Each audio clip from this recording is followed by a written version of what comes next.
You know what the hardest part of getting old is? It's not the bad knees and it's not the gray hair. It's realizing the people you built your whole life around don't build their life around you anymore. I gave my children everything I had. Now I'm sitting in a house I paid for, waiting on a phone call that never comes. And that silence will test a man's dignity. I remember the day my first child was born. I was standing in a hospital hallway with a cheap bouquet of flowers in my hand, trying to look calm, but inside I felt something heavy settle on my shoulders. It wasn't fear, it was responsibility. From that moment on, my life wasn't just mine. Every choice I made had someone else attached to it. I worked overtime when I didn't want to. I came home tired more nights than I can count. I fixed things instead of replacing them. I stretched dollars until they were thin as paper, and I was proud of that. Men from my generation didn't talk much about love.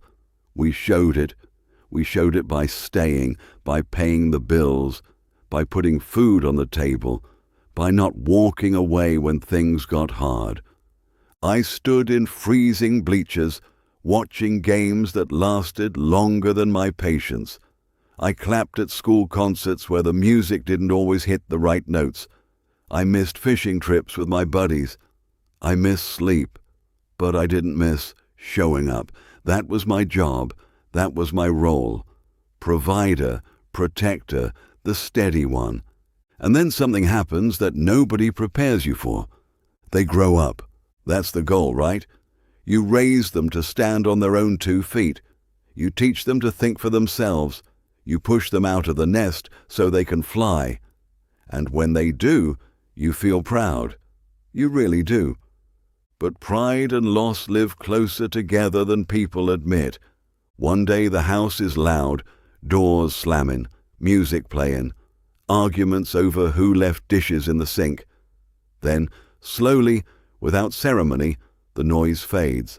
Fewer shoes by the door, fewer plates on the table, fewer reasons to turn the porch light on late at night. You tell yourself, this is success, this is what you worked for. And that's true. But late at night, when the house is quiet and the refrigerator hums like it's the only thing still awake, you feel something else. You feel displaced. You were the center of everything for decades, the one they called when something broke, the one they leaned on when life didn't make sense. Then suddenly they've got their own circle, their own rhythm, their own world. And you're not the center of it anymore. You become optional. At first you understand. They're busy, they've got jobs, kids, responsibilities. You remember what that season of life feels like. It's fast, it's heavy, it's demanding. But understanding something doesn't make it painless, so you start keeping the phone closer. You don't admit it, but you do. You notice when it lights up. You notice when it doesn't. You tell yourself you're just checking the weather or the time, but you're hoping to see your name on their screen. Sometimes you call just to check in. You keep your voice light. You don't want to sound needy. Hey, just wanted to see how you're doing. No rush. Call me back when you get a chance. No rush, but you wait. You wait through dinner. You wait through the evening news. You wait as the house gets quiet again. And when the phone doesn't ring, your mind starts filling in the blanks. Maybe I talked too long last time. Maybe I'm interrupting their life. Maybe I'm becoming a burden. That's when the dignity starts to slip. Because here's the truth.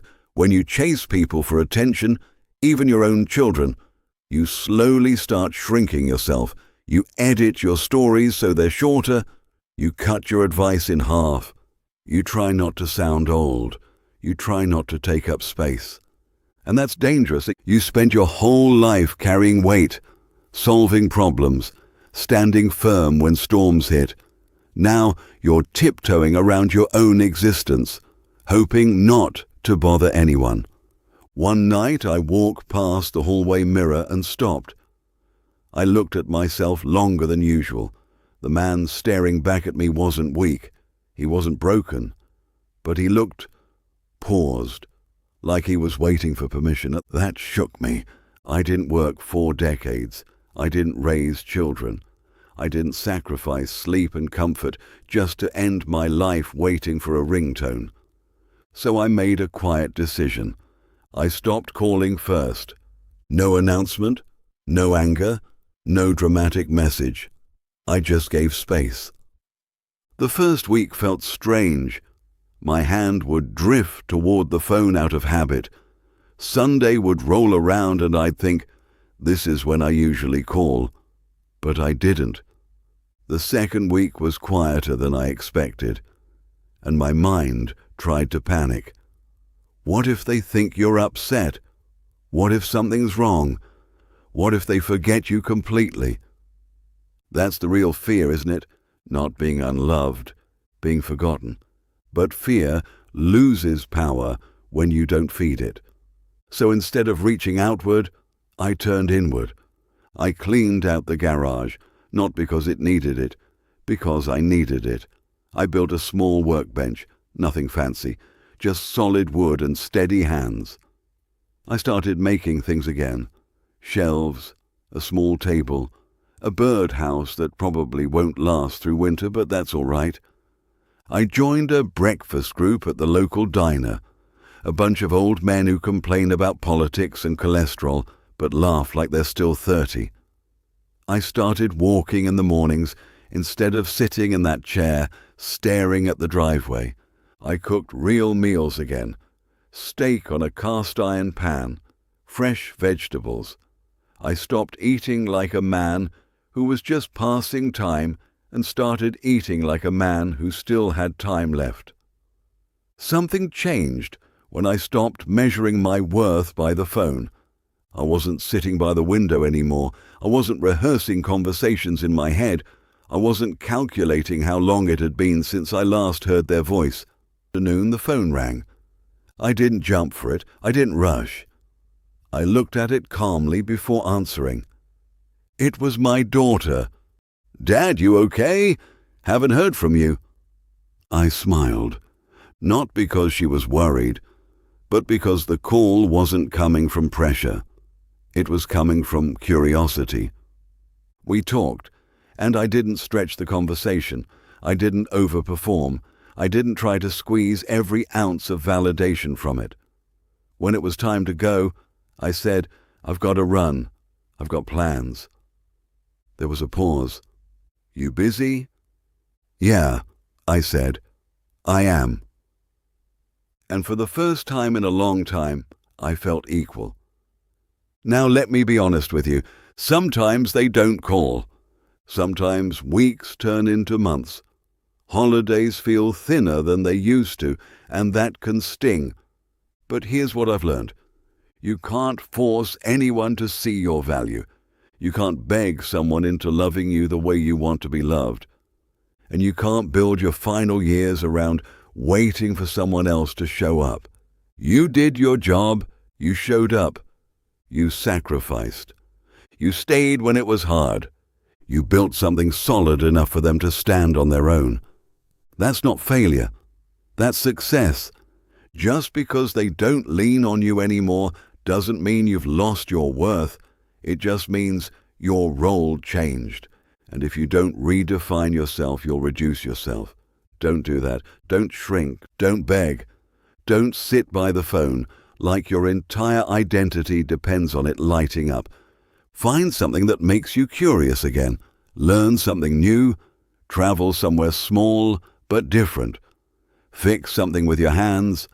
Read a book that challenges you. Build a life that feels full, even when the house is quiet. Because the hardest part of getting old isn't the silence. It's believing the silence means you don't matter. You still matter, not because someone calls, not because someone visits, but because you're still here, still breathing, still capable of growth. If they come, welcome them with warmth. If they don't, bless them and keep walking. But never trade your dignity for a returned phone call. Put the phone down, lift your head up, and live the years you have left like they still belong to you, because they do.